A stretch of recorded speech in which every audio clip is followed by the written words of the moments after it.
বন্ধুরা, এই যে দেখুন, আমরা দুপুরে লাঞ্চে যাচ্ছিলাম, জঙ্গলের মধ্যে পাহাড়ের মধ্যে দিয়ে যাচ্ছি।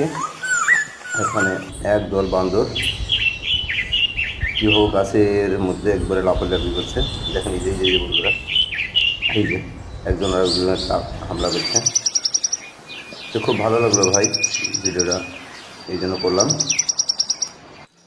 তো অবশ্যই আপনারা দেখবেন, শেয়ার করবেন, লাইক কমেন্ট করবেন। এই যে আমার এক বন্ধু সিটে আছে, আমরা পাহাড়ের মধ্যে যাচ্ছিলাম দুপুরে লাঞ্চে। তো যাওয়ার পথে দেখতেছি যে অনেকগুলা বান্দর। এই যে দেখেন, আপনার গাছে এক গাছে যাই আর এক গাছে লাফাচ্ছে, এই যে বসে আছে। এই ভিডিওটা ভালো লাগলে অবশ্যই লাইক শেয়ার করবেন। আরও সুন্দর সুন্দর ভিডিও আপনাদের উপহার দেবো।